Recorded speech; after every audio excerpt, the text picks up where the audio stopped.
গভীর জঙ্গল থেকে কাটা হচ্ছে গাছ, বিক্ষোভ আদিবাসী 22 মৌজার মানুষের। গভীর জঙ্গল থেকে কাটা হচ্ছে গাছ, গভীর জঙ্গলের ভেতরে বন দপ্তরের কর্মী আধিকারিকদের সামনে তুমুল প্রতিবাদ আদিবাসী 22 মৌজা মানুষদের। বুধবার সকালে আদিবাসী 22 মৌজা লো এবং খেওয়াল মহলের তরফে হদলা জঙ্গলে বিক্ষোভ দেখানো হয়। আসানসোলের মাইথন সংলগ্ন এলাকায় গভীর বনাঞ্চল থেকে বিনা অনুমতিতে কেটে নেওয়া হচ্ছে গাছ। কিসের স্বার্থেই সব গাছ কাটা হচ্ছে সেই প্রশ্ন তুলে কার্যত বন দপ্তরের আধিকারিকদের ঘিরে গভীর জঙ্গলে ঢুকে আদিবাসী সম্প্রদায়ের মানুষজন বিক্ষোভ প্রতিবাদে নামলেন। আসানসোলের হদলা অঞ্চলে রয়েছে ঘন জঙ্গল, আর এই জঙ্গলের আশেপাশে আদিবাসী সম্প্রদায়ের মানুষের বসবাস। তারা দীর্ঘদিন থেকে অভিযোগ জানিয়ে আসছেন, শেষ পর্যন্ত বন দপ্তরের আধিকারিকদের ডেকে গভীর জঙ্গলে প্রবেশ করে। যেসব এলাকায় গাছ কাটা হচ্ছে সেই সব এলাকায় গিয়ে কার্যত বন দপ্তরের আধিকারিকদের সামনে বিক্ষোভ শুরু করেছে আদিবাসীরা। তারা অভিযোগ, এই এক শ্রেণীর জমি মাফিয়ারা জোরপূর্বক বন দপ্তরের জমি দখল করে চোরের মতন গাছ কেটে জমি ঘেরাও করছে। এই দিন তারা যখন বন দপ্তরের কর্মীদের নিয়ে জঙ্গলে গাছ কাটা দেখতে আসেন, তখন ঘটনাস্থলে ধরা পড়ে রাজীব মুর্মু নামক এক ব্যক্তি। তিনি জানান, চিত্ত মাঝি নামক এক ব্যক্তি এই কাজ করাচ্ছে। তার সঙ্গে রয়েছে বিমল গোড়াই ও জাকির আনসারি। তারা এই অঞ্চলে পার্ক ও কটেজ করবে বলে এই জায়গায় ক্রয় করেছে, আর তিনি তাদের আদেশে কাজ দেখাশোনা করছেন। ঘটনাস্থলে বন দপ্তরের কর্মীদের পাশাপাশি রয়েছে কল্যাণেশ্বরী ফাঁড়ির পুলিশ। ছেটেছে না কেটেছে? ট্রিমিং হয়েছে, এটা ট্রিমিং। আমি এটা বুঝতে পারছি না, 3 মাস ধরে আপনারা জানেন না কি করে এটা আমার কোন পারপাসে কে পারমিশন নিতে লাগা কথা? সেকেন্ড কেটা পারমিশন কে দিছে? আরে এটা সেকেন্ড ব্যাপার হচ্ছে, পুকুরের মধ্যে পড়ে যায়, কি করে হতে পারে? পরিবর্তন করে যাবে কি করে হতে পারে? এখানে জল খায়, এখানে বর্ষা সময় জল ভরে থাকে। দেখুন গাছ কেটেছে না, ট্রিমিং হয়েছে। কি হয়েছে? এটা গাছ কেটে কি হয়েছে? ছাটা হয়েছে, ডাল ছাটা হয়েছে। দেখুন গাছ কাটা হয়েছে, দেখুন এটা চলবে।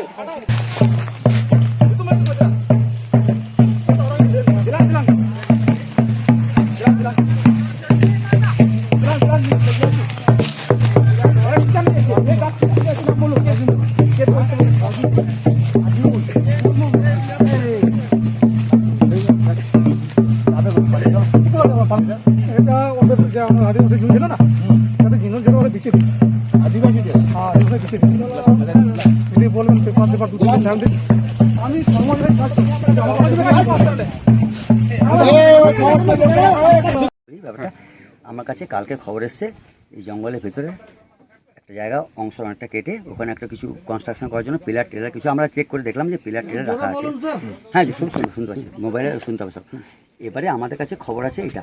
এবারে আমাদের জানেন তো, রাজ্য সরকারের স্টাফ তো খুব কম, যে কজন আছে আমরা ডিউটি করা হয়। এবারে একদম ভিতরে কোর এলাকায় ভিতরে দেখা হয়নি, হ্যাঁ, যেটা বাস্তবটা বলছি।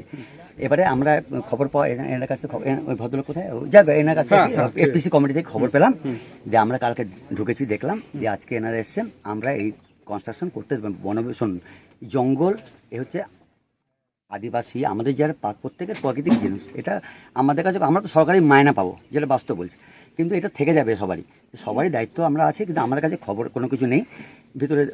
ওইটা যেটা হচ্ছে আমরা জেনেছি, ওটা করা হবে না কোনোভাবে। আমাদের কাছে পারমিশন নেই। আপনারা ঘটনাস্থলে গিয়ে দেখেছেন কি গাছ কাটা হয়েছে? না, গাছ কাটা হয়েছে, ডাল মানে ট্রিমিং করা হয়েছে বলে, মানে মোটা গাছ কিছু কাটা হয়, ট্রিমিং মানে ওইখানে এলাকাটাকে পয়সা করে একদম ছাড়ানো হয়েছে। এবং ওখানে কিছু করার জন্য কনস্ট্রাকশনের পিলার ঠিলার কিছু দেখলাম রাখা আছে। এবং এটা এই দিক দিয়ে ঢোকেনি, আমরা দেখলাম এদিকে 4 চাকা যাওয়ার জায়গা নেই। ওটা সম্ভবত হদলার ওই দিক থেকে এসেছে। আমি নতুন এসেছি, 3 মাস এখানে জয়েন করেছি। এবার আমরা দেখছি, ওটা আমি দায়িত্ব নিয়ে বলছি এই জিনিসটা হবে না, এইটুকু আমি বলতে পারছি। কি নাম আপনার? কি পদ? আমার নাম জুরানাথ, আমি বিট অফিসার হদলা। হ্যাঁ, এটা আমরা এটা কারা করছে মনে হচ্ছে? কারা করছে আমাদের কাছে খবর নেই, আমরা করবো তদন্ত করে আমরা দেখবো কারা আছে, সেটা কারা করছে, ওই জিনিস সিজ হয়ে যাবে সব। ঠিক, এইটুকু আমি বলতে পারি।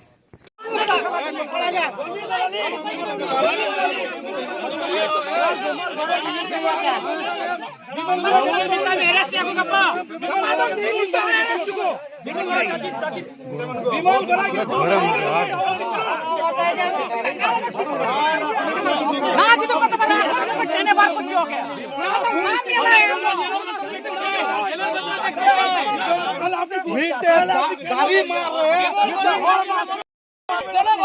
একটা গাছ কাটা আর একটা মানুষ মরা সমান হয়। পণ্ডিতরা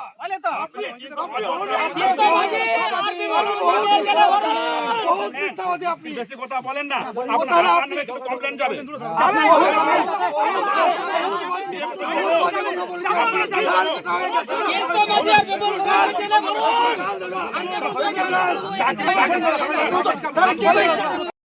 দাদা, আপনি যে এই গাছ কাটার জন্য আপনাকে যে ধরা হয়েছে, তো আপনি কতদিন ধরে গাছ এটা 17 দিন কাটছেন? হচ্ছে, আমার 2 সপ্তাহ আগে 3 দিন আজকে। আচ্ছা, কেন কাটা হচ্ছিল গাছগুলো? এগুলো এখানে বলছিল যে পার্ক বানাবে, কে বানাবে? করে চিত্ত মাঝে আর কে আছেন? চিত্ত মাঝে এরকম আর বাকিগুলো জমি কারবারে আছে। জাকির নাই, জাকির নাই, জাকির আনসারি, বিমল গোড়ায়, রাজীব মুর্মু, আমি আপনার নাম? রাজীব মুর্মু।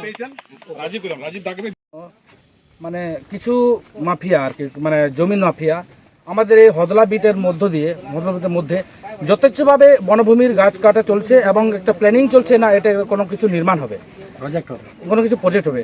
কিন্তু আমাদের এই বক্তব্য হচ্ছে যথেচ্ছভাবে এই যে অবৈধভাবে যে গাছ কাটা চলছে এবং এই যে বনভূমির ভিতরে যদি এই বিভিন্ন রকম নির্মাণ হয়, আমরা জানি সালানপুর অঞ্চলের এই অঞ্চলটাকে হদলা বিট অঞ্চলটাকে ফুসফুস বলা হয়। এখান থেকে যে পরিমাণ অক্সিজেন জন্মায় বা অক্সিজেন আমরা পাই, এটা কিন্তু শুধু আদিবাসীরা পায় না, সমগ্র মানবকুল পায়। এখানে যদি কোনো কিছু নির্মাণ হয়, স্থাপত্য নির্মাণ করে, তাহলে কিন্তু আমাদের এই বনভূমি একদিনে সব কেটে ফেলা হবে এবং এতে আমরা শঙ্কাবোধ করছি। তার জন্য আমরা সমস্ত 22 মৌজার সকল মানে আদিবাসী এবং পারগানা ল মহল এবং খেরোয়াল মহলের পক্ষ থেকে আমরা এই জমায়েত করেছি এবং আজকে বিট অফিসারকে ডেকেছি, রেঞ্জার সাহেবকে ডেকেছি, ওনাকে পরিদর্শন করাবো যে কতটা কি পরিমাণ কি হয়েছে। সেই হিসেবে ওনাকে বলবো, আমরা ওনাকে বলতে চাই যাতে এই আইনানুগ ব্যবস্থা নেওয়া হয়। কারা করছে এটা? এটা এক শ্রেণীর, আমরা ঠিক জানি না, তো এক শ্রেণীর মানে ওটাকে স্যারকে দিয়ে ওটাকে তদন্ত করাবো। কে করছে, স্যারের দায়িত্ব হচ্ছে এটা, আপনি কে করছে না করছে স্যার জানবেন। উনি যদি না জানেন তার অথরিটিকে জানাবেন কে করছে, তাহলে সে বোঝা যাবে। না, আপনারা বন দপ্তরের সঙ্গে কথা বলেছেন? এই জমিটা যেটা হচ্ছে সেটা কি বন দপ্তরের জমি না ব্যক্তিগত জমি? আপনারা কথা বলেছেন বন দপ্তরের সঙ্গে? আমরা এই আজকে ডেকেছি সেটাকে দেখার জন্য। কিছু জমি আছে বন দপ্তরের, কিছু রায়ত সম্পত্তি। রায়ত সম্পত্তি হলেও এখানে যথেষ্টভাবে গাছ কাটা হচ্ছে কেন? এই যে আজকে আমরা ওনাকে জিজ্ঞেস করতে পারি, উনি জানালেন যেহেতু মানে কোনো পারমিশন নেওয়া হয়নি, তো কেন নেওয়া হবে না? এই বনভূমির ভিতরে একটা বড় প্রজেক্ট হবে, অথচ আমাদের ফরেস্ট অফিসার জানবে না, রেঞ্জার সাহেব জানবে না, এটা তো হতে পারে না। তারা কি বলছে জানে না? না, ওনারা বলছেন জানে না। আপনার নাম? আমার নাম এই পারগানা ল মহল থেকে রঞ্জিত সরেন। পিলার টেল রাখা হয়েছে, কোনো একটা কনস্ট্রাকশন হয়তো সম্ভবত হবে এরকম জন্য। কার মদতে হচ্ছে বলে জানতে পারলেন? আমার কাছে কোনো খবর আপাতত নেই। আমরা এদের কাছে ওই নামগুলো যেগুলো পেলাম সেটা আগেই বলেছি, ওই নামগুলো কার নাম পেলেন? চিত্ত মাঝি, বিমল গড়াই এবং কাকে আটক করলেন? কাকে আপনারা এখন আমরা আটক করেছি হচ্ছে এই নাম কি নাম পড়ুন। আটক কাকে করলেন? চিত্ত মাঝি, ডাবর মোড়, আচ্ছা রাজীব মুর্মু, বিমল গড়াই। ধরলাম কাকে? আটকটা কাকে করলেন? বাতানবাড়ি সব বাতানবাড়ি আছে। জাকির হোসেন, জাকির হোসেন না জাকির বাতানবাড়ি। আটক কাকে করলেন আপনারা? আমরা ওই নাম কি? রাজীব মুর্মু। কতগুলো গাছ কেটেছে?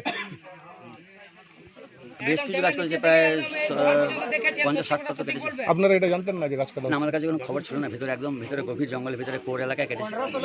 কি কারণে কাটা হচ্ছিল বলে জানতে পারলেন? ওটা আমরা ওর সঙ্গে কথা বলি, তথ্য নিয়ে জানতে পারবো। তার আগে কি ব্যবস্থা নেওয়া হবে বন দপ্তরের? ব্যবস্থা নিয়ে গেলে সরকার যেভাবে বন আইনে যা হবে তাই হবে, ওকে আমরা তুলে নিয়ে যাচ্ছি। এবার বন আইনে যা হয় সেটি হবে। কি নাম আপনার? আমার নাম জুরান নাথ, বিট অফিসার হদলা। এই বনভূমিকে একদম উচ্ছেদ করা হলে কিন্তু অক্সিজেনের অভাব হবে, এই শিল্পাঞ্চল সমস্যায় ভুগবে। আমরা জানি এখানকার অক্সিজেন সমগ্র শুধু আদিবাসীরাই পায় না, সমগ্র সালানপুর এরিয়ার সমস্ত রকম মানুষ পায়। এখান থেকে মানে অক্সিজেন আমরা পেয়ে থাকি। এটা যদি যথেষ্টভাবে কাটা হয়, গাছ কাটা হয়, তাহলে কিন্তু অক্সিজেন সংকট দেখা দেবে এবং আদিবাসীদের আমাদের যেটা মূলত যেটা অধিকার, এটা কিন্তু মানে ক্ষুণ্ণ হবে। এখন কতগুলো গাছ কেটেছে? মোটামুটি এখন পর্যন্ত বিটু বাবু সেটা বলতে পারে কতগুলো গাছ কাটা হয়েছে, কিন্তু আপনারা যদি যান এখনো তাজা তাজা গাছ কাটা হয়েছে, এখানে পড়ে রয়েছে। মানে কি কারণে কারা করছে বলে জানতে পারছেন? এটা আমরা যত সম্ভব এখানে বিডব্লিউ এটা বলতে পারবেন, বিডব্লিউ খবর নিয়েছেন, কার নাম এসেছে সেটা ওনাদের জানতে পারবেন। সেটা মূলত এখানকার মানে কোনো একজন মানে শিল্পপতি বা কোনো কটেজ দরকার চিত্তমাঝির নাম শুনতে এসেছে, তো ওনাদের কথা মতো আমরা এখানে জানতে পেরেছি। কি চাইছেন এখন? আমরা চাইছি বনভূমির মধ্যে কোনো নির্মাণ হবে না, বনভূমির অবস্থানকে কোনোদিন পরিবর্তন করা যাবে না। এই যে পুকুর, সামনে পুকুর দেখছি, পুকুরকে বুঝিয়ে ফেলে একটা চক্রান্ত চলছে, এটা কিন্তু হবে না। মূলত আমাদের দাবি, জমিটা হচ্ছে বিভিন্ন আদিবাসী এবং তৎকালীন গোরাইদের কিছু জমি ছিল যারা বর্গাদের আদিবাসী চাষ করতো, ফরেস্টারও আছে, এবং কিছু ফরেস্টের জমি তো আছেই। ফরেস্টের গাছ কাটা হচ্ছে বলে তো আমাদের আপত্তি। প্রশাসনের কি দেখছেন? প্রশাসন এখন পর্যন্ত বন দপ্তর কোনো ভূমিকা নেয়নি এবং কোনো রকম অ্যাকশন নেয়নি। কি চাইছেন আপনারা? আমরা চাইছি প্রশাসন এটা যথাযথ ব্যবস্থা নিক, নাহলে আমাদের আন্দোলন আর অগ্রাধিকার আমরা উচ্চ দিকে নিয়ে যাবো। এটা কোন মৌজা? এটা হদলা মৌজা। আপনার নাম দাদা? আমার নাম হচ্ছে রঞ্জিত সরেন, লমহল, দিবিধান পারগানা। মাথাকে কার নির্দেশে কাজ করছে?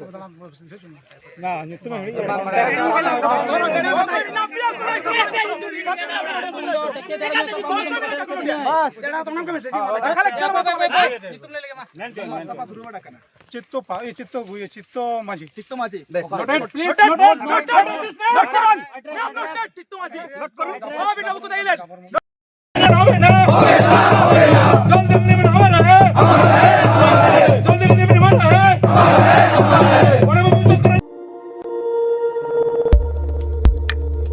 দেখতে থাকুন নিউজ প্রাইম টাইমস, আপনাদের সাথে আপনাদের পাশে।